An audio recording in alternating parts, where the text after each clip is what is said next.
మాట్లాడుకోలేము. కర్రలు దాకా ఎందుకండి, పాపం ఈ వాళ్ళ అవస్థ చూస్తే వాళ్ళ హై హీల్స్ ఉంటాయి, ఆ కాళ్ళు ఎలా ఉంటాయి, ఇట్లా తొండల్లాగా వంగిపోయి ఉంటాయి. వాళ్ళు ఆశ్చర్యం వేస్తుంది. మీ ఆడపిల్లల పాదాలన్నీ కూడా అంత బాగుంటాయో అని అడిగింది ఆ జర్మన్ ఆవిడ. బాగుంటాయి ఏమిటంటే అలా హై హీల్స్ వేసుకుని తగలబెట్టుకున్న వాళ్ళు మా వాళ్ళు ఉన్నారట, మీ కాళ్లలాగే తొండల్లాగా ఉంటాయి, వాళ్ళకి కూడా కావాలంటే చూపిస్తాను, వాళ్ళు పోగా మిగిలిన వాళ్ళు వీళ్ళు అని చెప్పి.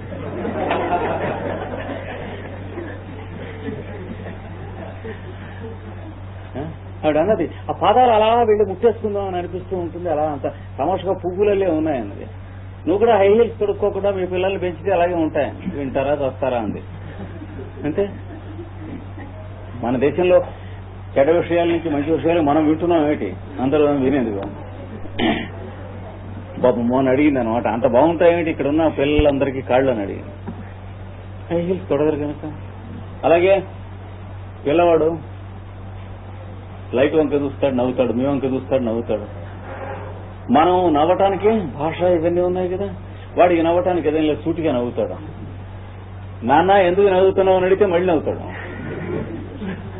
ఎందుకంటే మనం భాష ద్వారానే కానీ నవ్వినా ఏడ్చినట్టు ఉంటుంది, నవ్వినా కూడా. తర్వాత సూత్రం దగ్గరికి వస్తున్నాం. 18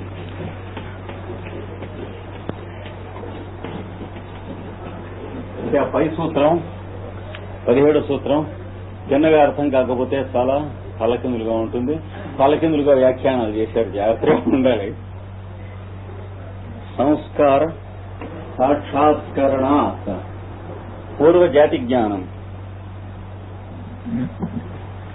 ఇది దీని తర్వాత సూత్రం అన్నమాట. 18వ సూత్రం ఇప్పుడు 17 చెప్పుకున్నది కాక. సంస్కారములు అనే మాటకి అర్థం మనం కొంచెం ఏదో ఉపనయన సంస్కారం, జాతకర్మ సంస్కారం, ఇవి కాక అసలు సహజంగా సంస్కారం అంటే ఏంటి? మీరు నేను కూర్చున్నాం, ముగ్గురికి జీతం సమానంగా పంచండి అన్నప్పుడు మీ మనస్సులో నా మనస్సులోనూ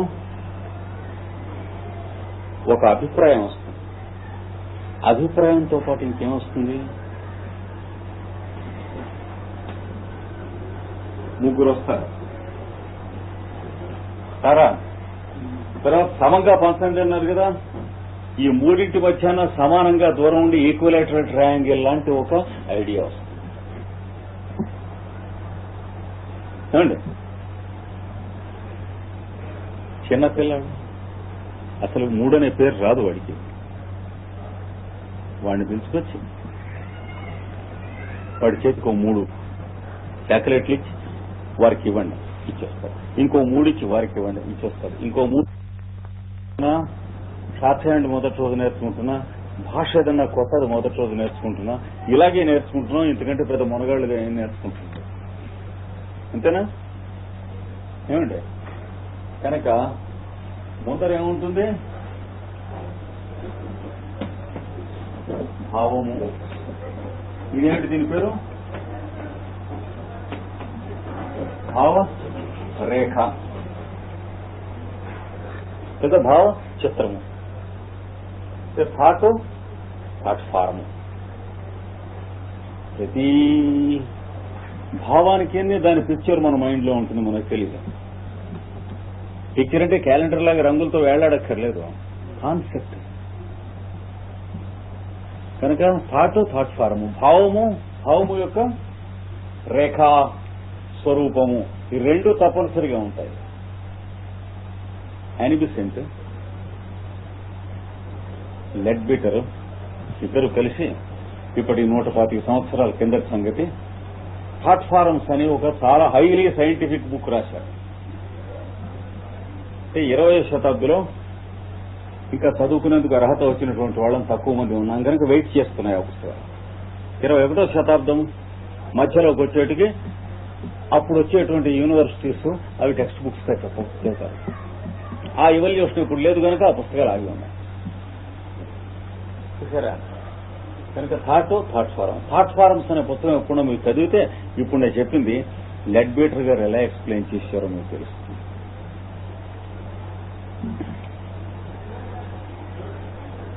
ధ్యానం చేస్తున్నారు, మనసులో పరమ ప్రశాంతి మీకు కలిగింది అనుకోండి. అప్పుడు మీ వంక ఇవి రెండు తెలిసి అభ్యాసం చేసి వాటి యందు సంయమము నేర్చిన వాడు గనక మీ వంక చూస్తే ఎలా ఉంటుంది అంటే, మీరు కూర్చుని ఉండగా మీ చుట్టూ ఒక అద్భుతమైనటువంటి తేజోమయమైన గోపురం కనిపిస్తుంది. వాడికి కంటికి కాదు, దేనికి మనస్సుకే. ఎందుకంటే మనకి కనిపించడం అంటే కంటికే, వినిపించడం అంటే చెవికే. వినిపించడం కనిపించడం కూడాను మనస్సుకే అనేటువంటి స్థితికి మనం ఇంకా రాలే ఎవల్యూషన్ లో. కంటి ద్వారా మనస్సు చూస్తూ ఉంది, చెవి ద్వారా మనస్సు వింటూ ఉంది తప్ప కన్ను చూడటం మనస్సు వింటాం అనేటువంటి ప్రిమిటివ్ స్టేట్ లో మనం ఉన్నాం. అంటే కన్ను చూస్తూ ఉందని అనుకుంటున్నాం, చెవి వింటూ ఉందని అనుకుంటున్నాం. కన్ను చూడటం లేదు, కన్ను ద్వారా మనస్సు చూస్తుంది. చెవి వినటం లేదు, చెవి ద్వారా మనస్సు వింటూ ఉన్నది. పంచేంద్రియాల యొక్క ప్రవృత్తులన్నీ కూడా అంతే. కనుక వాడికి మనస్సుకి మీ చుట్టూ ఉన్నటువంటి ఈ థాట్ ఫారం కనిపిస్తుంది, భావమయ రేఖ. ఇంకోడు మీ పక్కన కూర్చొని ధ్యానం చేసుకున్నాడు అనుకోండి, వాడు మీకన్నా చాలా బాగా ధ్యానం చేయాలి, మిమ్మల్ని మించిపోవాలి అని అనుకున్నాడు అనుకోండి.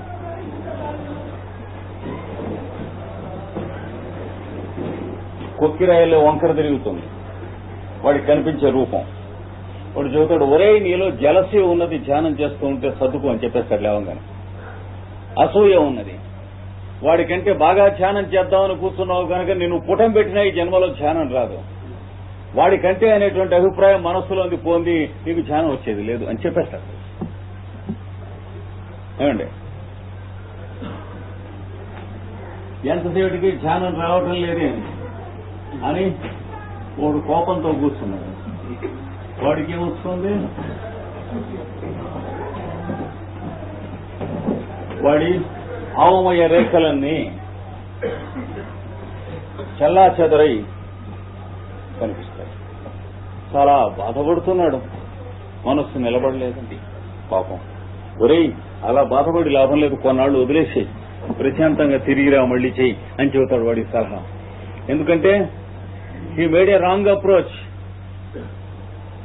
ఆ రాంగ్ అప్రోచ్ తో పెట్టి నొక్కినా రుద్దినా ఏం లాభం లేదు, వదిలేయాలి. ఇలాంటివన్నీ కూడాను వాళ్ళిద్దరూ యానిబిసెంట్ అండ్ లెడ్బీటర్ డయాగ్రమేటిక్ గా మనకు ఎక్స్ప్లెయిన్ చేస్తూ ఇచ్చారు. వీటిని ఏమంటారు,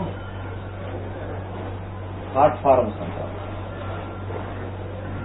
ఇక్కడ సంస్కారం అనే మాటకు అర్థం ఏంటి, థాట్ ఫారమ్స్ అంటే సంకల్పం అనేది ఎలా పుడుతుందో మనం గమనించగలగటం చేతనవాలి. థాట్ ఎలా వస్తుంది, మొట్టమొదట కదలికగా వస్తుంది. కదలికగా అంటే చోటులోనా కాదు, మనకేం తెలియాలి ముందు, చోటులో భౌతికమైన కదలిక కాకుండా మానసికమైన కదలిక వేరే ఉందని తెలియాలి. కనుక మెంటల్ డైనమిక్స్ అని ఒక సబ్జెక్టు ఉందని తెలియాలి. ఫిజిక్స్ వాడి కోసం వెయిట్ చేయకూడదు, వాడికి ఇంకో 2-3 శతాబ్దాలు పడుతుంది వాడు అంగీకరించేటికి. కనుక movement on the mental plane మీకు జ్వాలాకులుడిచ్చాడు. అంటే మానసిక కక్ష్యలో కదలిక, దాని ప్రతిబింబమైనటువంటి భౌతిక కక్ష్యలో కదలిక లేక లోకోమోషన్ ఆర్ డిస్ప్లేస్మెంట్, ఇది తెలియాలి.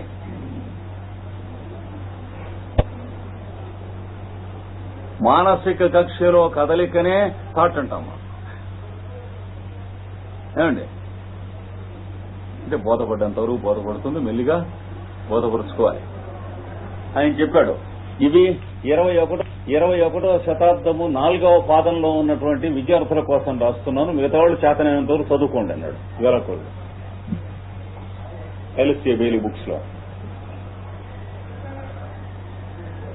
Moment in the mental plane.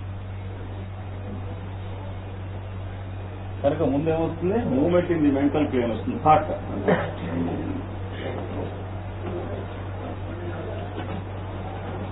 అప్పుడు మీలో ఏం జరుగుతుంది? శక్తి చాలనం జరుగుతుంది. అంటే ది ఫ్లో ఆఫ్ ఎనర్జీ జరుగుతుంది. ఎప్పుడైతే అభిప్రాయం అనేది మనస్సులో మెదలిందో అప్పుడు మీలో ఉన్నటువంటి శక్తి యొక్క చాలనం, అంటే సముద్రంలో అలలు ఎలా అయితే కదులుతున్నాయో శక్తిమయ తరంగములు కదులుతాయి, ఎనర్జీ యొక్క చాలనం కదులుతాయి. శక్తి మీలోకి ఎక్కడి నుంచి వస్తున్నది? మీరు చుట్టూ ఉన్న ఆకాశంలోంచి వస్తున్నది. ఎందుకంటే ఆకాశం ఈజ్ న్యూట్రల్ ఆఫ్ ఎనర్జీ. ఇది కూడా 21వ శతాబ్దానికి వెడితే గానీ ఫిజిక్స్ కి అర్థమయ్యేది కాదు. స్పేస్ లోంచి అంటే ఈఎంఎఫ్ దాకా వెళ్ళామనుకో, ఎలక్ట్రోమాగ్నెటిక్ ఫీల్డ్స్ దాకా. ఇది దాటి శక్తి స్పేస్ లోంచి అంటే చోట్లోంచి వస్తున్నదని, మనకు వినియోగపడి మళ్లీ చోట్లోకి వెళ్లిపోతున్నదని, చోటు అనేది శక్తి యొక్క ఒకనొక తటాకం అని మనకు తెలియటానికి ఇంకా కొంచెం 50 సంవత్సరాలు. ఎవడికి వాడికి తెలిస్తే తెలియవచ్చు కానీ సైన్స్ అంగీకరించడానికి చాలా టైం పడుతుంది. మీరు దానికోసం వెయిట్ చేయదు. ఇవి బాగా ఫార్ టు అడ్వాన్స్డ్ కాన్సెప్ట్స్ ఇవి. అందుచేత థాట్ కదిలేటప్పటికీ ఎనర్జీ ఫ్లో అవుతుంది. అందుకనే ఒక వాక్యం ఇచ్చాడు, ఎనర్జీ ఫాలోస్ థాట్. జ్వాలాకూలుడు ఇచ్చాడు. ఇది కూడా వాక్యం. అనగా మీకు అభిప్రాయము మనస్సులో ఎప్పుడు కదలిననో మీలో ఉన్నటువంటి శక్తి కదలుతున్నది. Energy follows thought. మీ మనస్సులో ఎప్పుడు ఏ అభిప్రాయము మెదలినను మీలో ఉన్నటువంటి శక్తి మెదలుతున్నది, కదలుతున్నది. అయితే ఈ కదలటం పనికొచ్చేటట్లా లేకపోతే ఏదన్నా దెబ్బ తగిలేటట్లా? రెండు రకాలుగా కదలచ్చు కదా. ఒక నది ప్రవహించుతున్నది అంటే కట్టల మధ్యన లాకుల్లోంచి ప్రవహిస్తే 10 మందికి, నీళ్లకి, పంటకి, వ్యవసాయానికి పనికొస్తుంది. కట్ట దిగి ప్రవహిస్తే వినాశానికి పనికొస్తుంది. శక్తి అదే శక్తి. కనుక మీ మనస్సులో అభిప్రాయములు అనేటువంటివి మీరు మెదలుతూ ఉంటే వాటి వల్ల కదులుతూ ఉన్నటువంటి శక్తి యొక్క కదలిక మీ అభివృద్ధికి పనికొస్తుందా, మీ వినాశానికి పనికొస్తుందా, దాని మీద మాస్టరీ మీరు గెయిన్ చేసుకోవాలి. జాగ్రత్తగా చూసుకోవాలి. ఎలా చేసుకోవాలి అని అంటే థాట్ ఫారమ్స్ క్రియేట్ చేయటం నేర్చుకోవాలి. అంటే ఈ బొమ్మకి ఏ తేడా ఉన్నదో,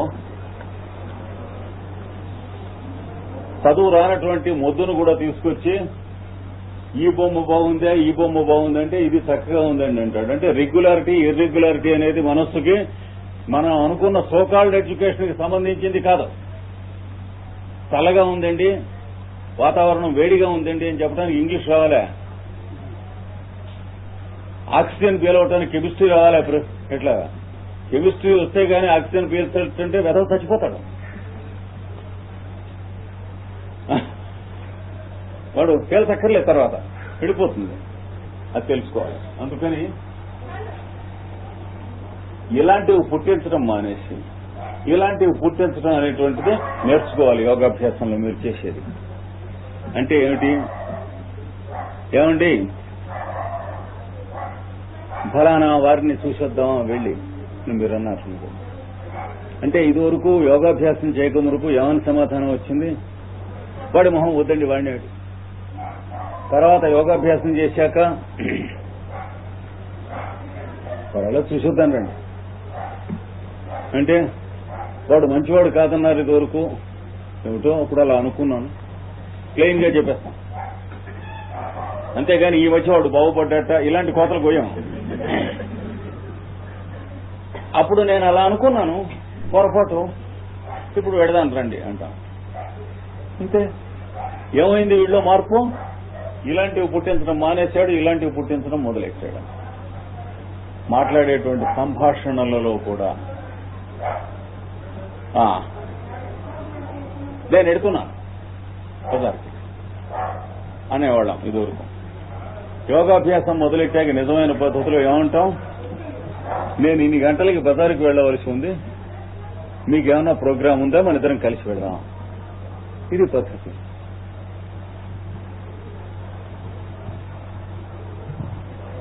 సాయంత్రం 6 గంటలకి మాకు ప్రేయర్ ఉన్నది. కొత్త వారెవరో మీరు వచ్చారు. వచ్చినప్పుడు మీకు అభ్యంతరం లేకపోతే మనం 6 గంటలకు ప్రేయర్ ఉంది కూర్చుందామా, లేదా మేము ప్రేయర్ చేసి వచ్చిన దాకా దయచేసి వెయిట్ చేయండి అని చెబుతాడు యోగాభ్యాసం చేసేవాడు. లేనివాడు ఏం చేస్తాడు? ప్రేయర్ ముందు వచ్చాడు, కూర్చో మనం అంటే వాడితో మాట్లాడు. వీడి ఇక్కడ కూర్చొని జైన ప్రేయర్ కొట్టేస్తాడు. ఎందుకని? పయస్ అరిస్టోక్రసీ అంటే ఒక యానిమల్ నేచర్ ఉంటుంది. అంటే వాడు అభ్యాసం చేయని వాడు వాడును, చేసిన వాడు మనము అనేటువంటి ఒక పశు ప్రవృత్తి మనలో ఉంటుంది.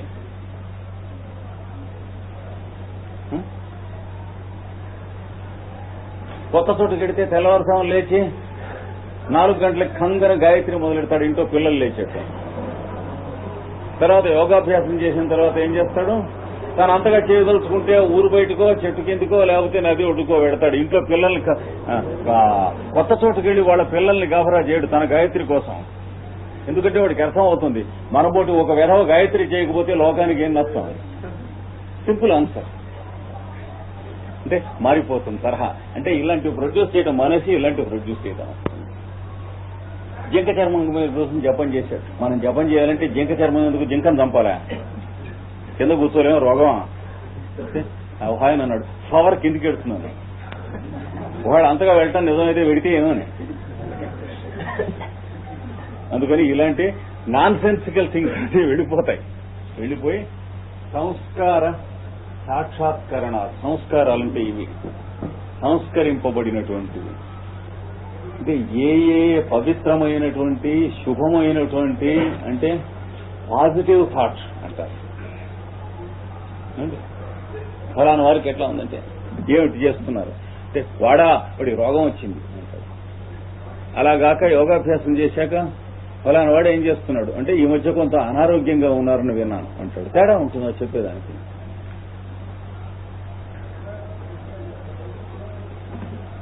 అందుకని అలాంటి వాళ్ళు మాట్లాడుతూ ఉంటే గాని, ఊహిస్తూ ఉంటే గాని మనస్సులోంచి వచ్చేటువంటి వాటి డయాగ్రమాటిక్ గా ఉండే పిక్చర్స్ ఎలా ఉంటాయో అవి చూపించడానికి వచ్చినవే మనకి దేవాలయంలో పైన వేసేటువంటి ఈ పద్మాలు గాని, ఈ అష్టదళాలు గాని, షడ్దళాలు గాని, పంచముఖాలు గాని మొదలైనటువంటి రెగ్యులర్ ఫార్మ్స్ అండ్ డిజైన్స్ అంటాం చూడండి. తర్వాత ఈ చర్చి యొక్క నిర్మాణానికి గోపురములు గాని, సిమెట్రీ గాని మొదలైనవన్నీ కూడాను మానవుడు ఒక్కొక్క జాతి నుండి ఒక్కొక్క రకంగా దృశ్య ప్రపంచం నుండి అదృశ్యమైనటువంటి పరబ్రహ్మం దగ్గరికి తాను నిర్మాణం చేసుకురావడానికి చేసినటువంటి ప్రయత్నాలు ఇవన్నీ. వాటికి డయాగ్రమాటిక్ రిప్రజెంటేషన్స్ ఉండబట్టే వాటిని నిర్మాణాలుగా, దేవాలయాలుగా వీడు కట్టాడు. గాని మనస్సులో అవి లేకుండా బయట దేవాలయం కడతాడా ఇవ్వడం? అలాగా కడుతూ ఉంటే ఇల్లు వస్తుందా? ఎన్నడూ రాదు. ఇల్లు మొత్తం ప్లాన్ వేసుకుని ఈ ఖాళీ స్థలంలో ఇల్లు కట్టాక ఎలా ఉంటుందో చిన్న కిటికీ సువ్వల దగ్గర నుంచి చూడగలిగినటువంటి వాడికి అయితే ఇల్లు వస్తుంది. కానీ లేకపోతే అయోమయంగా కడితే మన వైజాగ్ లో ఉన్న ఇళ్లలోనే వస్తాయి. అంటే తూము ఉన్న వైపుకి నీళ్లు వెళ్ళకుండా వెనక వైపుకి ఎడుతూ ఉంటాయి. నీళ్లు వేరే తోటి పారబోసుకుంటూ ఉండాల్సి వస్తుంది.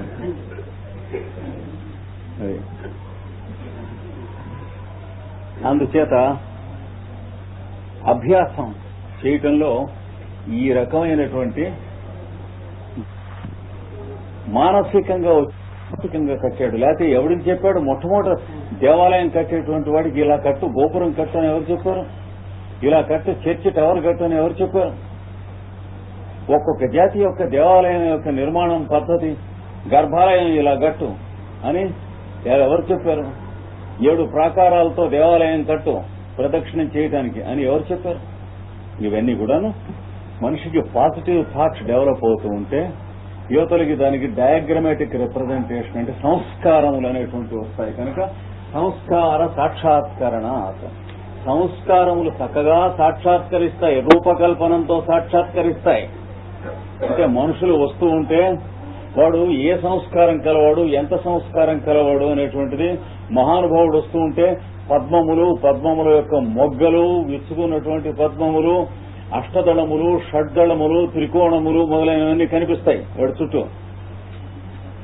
లేదా అయోమయం అవతల వాడిని ఏడిపించి వీడు ఏడిచేటువంటి వాడైతే చిక్కిరి బిక్కిరి గీతలన్నీ కనిపించి దాంట్లో వీడు నడుస్తూ ఉంటాడు. ప్లాట్ఫార్మ్స్ అనే బుక్ లో ఇవన్నీ డయాగ్రమాటిక్ గా వాళ్ళు ఇచ్చారు. మీరు చూడండి, థియోసాఫికల్ సొసైటీలో ఈ సాలె పురుగులు చదువుతూ ఉంటాయి ఆ పుస్తకాలు. అంటే మనుషులు చదవడం మానేసి 50 ఏళ్ళు అయింది. మీరు ఒక మాట తీసుకుని చదివి చూడండి. లేదా మన వరల్డ్ టీచర్ ట్రస్ట్ లైబ్రరీలో మనుషులు చదువుతూ ఉన్నారు, మీరు వెళ్లి చదవచ్చు, పుస్తకం ఉన్నది. కనుక ఇది సంస్కారం అన్నా సాక్షాత్కారం అన్నా దాంతో సాక్షాత్కారం అయ్యేటప్పటికి పూర్వజాతి జ్ఞానం. వీడు పూర్వము ఏ జాతి వాడో తెలుస్తుంది. అంటే అర్థం బ్రాహ్మడో, హరిజనుడో, కమ్మవాడో అట్లా కాదు. జాతి అంటే వీడు అమెరికా వాడా, ఇండియా వాడా, రష్యా వాడా స్పష్టంగా తెలిసిపోతుంది. వాడు మీ ఇంట్లో పిల్లాడిగా పుట్టినా వాడు ఏమిరా నువ్వు సాయంత్రం బజార్కి వెళ్ళి ఎడతావా అంటే అంటాడు. అమెరికా వెళ్తావు అనమాట వాడు అంటాడు.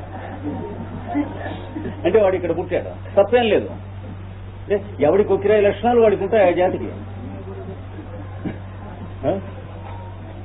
ఏరా నువ్వు పరీక్ష పాస్ అవుతావు తప్పేమంటే అంటాడు. అంటే వాడు అమెరికాలో ఏ టెక్సాస్ మొదలైనటువంటి ప్రాంతంలో కౌబాయిగా బతికి ఇక్కడికి వచ్చాడు. నాకు అలాగే మాట్లాడుతూ ఒక్కొక్కడు ఇలా అంటాడు. అంటే కకేషియన్ పర్వత శ్రేణి దగ్గర పుట్టి పెరిగినటువంటి వాడు అని అర్థం. అలాగా మీరు వీడు ఇంగ్లీష్ వాడు, వీడు బెంగాలీ వాడు ఆంధ్రాలో పుట్టాడు, ఆంధ్ర వాడు బెంగాలీలో పుట్టాడు, స్పష్టంగా తెలుస్తూ ఉంటాయి. ఇట్లాంటివన్నీ తెలుస్తూ ఉంటాయి.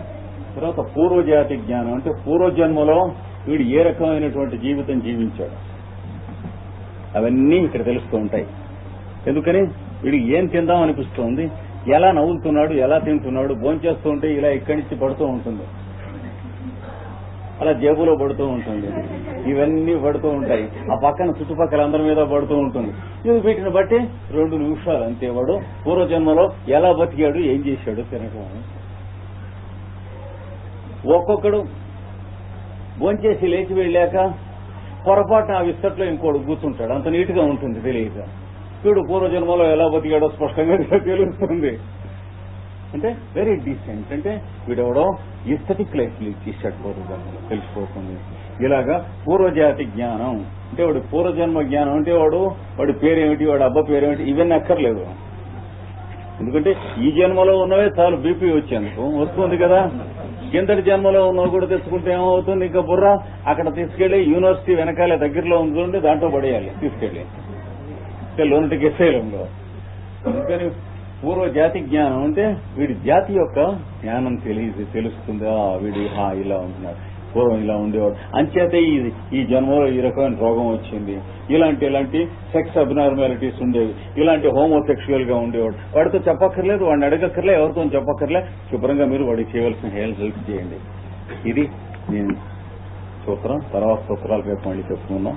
స్వస్తి ప్రజా పరిపాలన న్యాయేన ఆశ్రయేణ మహీ మహీషా గోబ్రాహ్మణేభ్య శుభమస్తు నిత్యం లోకా సమస్త సుఖినో భవంతు. నిన్న 18వ సూత్రం చెప్పుకుంటున్నాం. సంస్కార సాక్షాత్కారం వలన పూర్వజాతి జ్ఞానము కలుగుతుంది. సంస్కారములు అందరి యందు ఉంటాయి, పూర్వ సంస్కారములు, పూర్వజన్మ సంస్కారం. వాటిని సాక్షాత్కారం చేసుకోవాలి. మనం ఈ పదం సాక్షాత్కారం అనే పదం సామాన్యంగా వాడుతూ ఉంటాం. పతంజలి వరుసను ఒక్కొక్క సూత్రంలోనే వాడుతున్నాడు ఈ మధ్య. కనుక దాని అర్థం కూడా మనం చూసుకుందాం. సాక్షాత్కారం అంటే అక్షాత్కారం.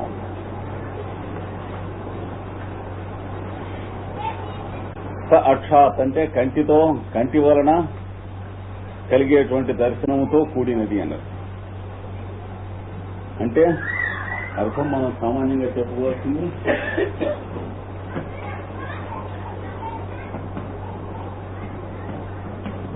విజువలైజేషన్, అది సాక్షాత్కారం అంటే. లోకంలో మనం విషయాల్ని తెలుసుకుంటాం రెండు రకాలుగా ఉంటుంది. ఒక రకం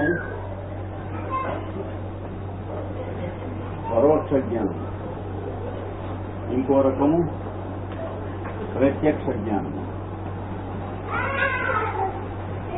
ప్రత్యక్ష జ్ఞానం తెలుసుకుంటాం చేతనైతే మాత్రమే సాక్షాత్కారం అనేటువంటిది వస్తుంది. ఒక వ్యక్తి ఇంకొక వ్యక్తికి కూడా సాక్షాత్కరించదు. 10 సంవత్సరాలు 20 సంవత్సరాలు భార్యాభర్తలుగా ఉంటూ ఉండి కూడా, లేదా పక్క వాళ్ళుగా ఉంటూ ఉండి, అన్నదమ్ములుగా ఉంటూ ఉండి కూడా, అంటే కంటి చేత పట్టుకొనబడాలి.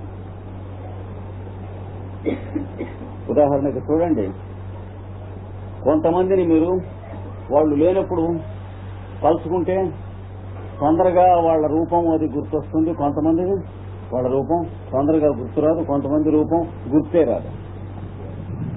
దేని మీద ఆధారపడి ఉంటుంది?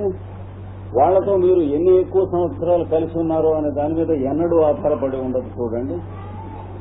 లేదా వాళ్లతో మీరు ఎంత దగ్గరగా కలిసి ఉన్నారనే దాంతో ఏనాడు ఆధారపడి ఉండదు చూడండి. ఒకే ఆఫీసులో కలిసి ఇద్దరు పనిచేస్తూ ఉన్నా సరే 10 సంవత్సరాల తర్వాత కూడా వాడికి వీడికి సాక్షాత్కారం ఉండదు. సో వాడిని చూస్తున్నంతసేపు వాడి ముఖ కవళికలు మొదలైనటువంటి వీడికి కనిపించవు, కానీ వాడితో మాట్లాడుతూ ఉంటాడు, వాడు వీడితో మాట్లాడుతూ ఉంటాడు.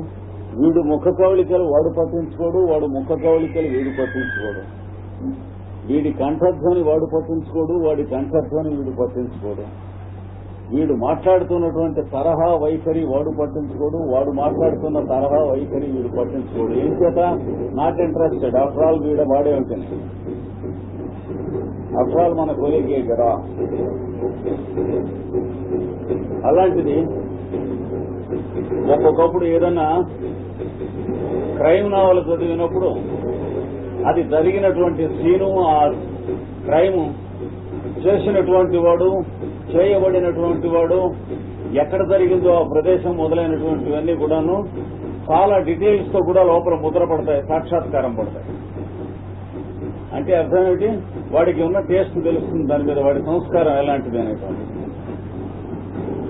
ఎందుచేత వాడికి అన్న మీద గాని, తమ్ముడు మీద గాని, తండ్రి మీద గాని, మిత్రుల మీద గాని, భార్య మీద గాని, పుత్రుల మీద గాని సాక్షాత్కారం కలగలేదు.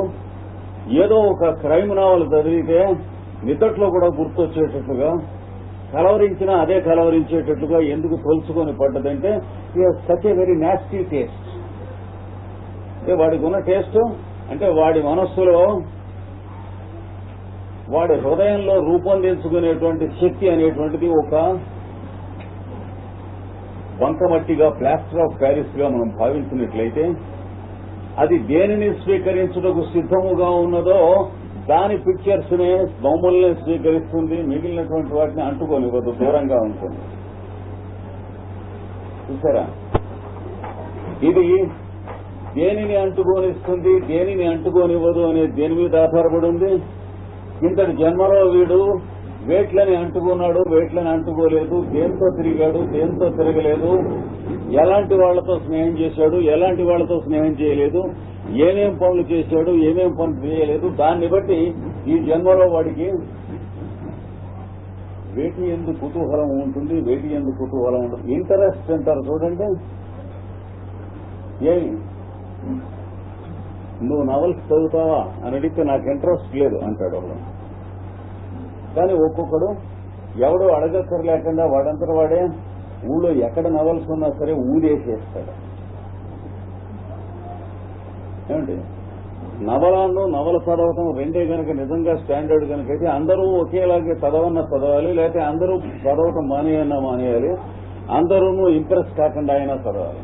కానీ వీళ్ళ పూర్వజన్మంలో చేసినటువంటి సంస్కారముల చేత, మిత్రత్వం చేత, వాళ్ళు చేసిన పనుల చేత, ఇంకొకటితో కలిసి చేసినటువంటి కృషి మొదలైనటువంటి ఏం చేశారు? మీ ఇద్దరు కలిసి ఏం చేశారు? వ్యాపారం చేశారా? పతంజలి యోగసూత్రాలు చదువుకున్నారా? లేకపోతే ఏదన్నా యజ్ఞయాగాది క్రతువులలో పాల్గొన్నారా?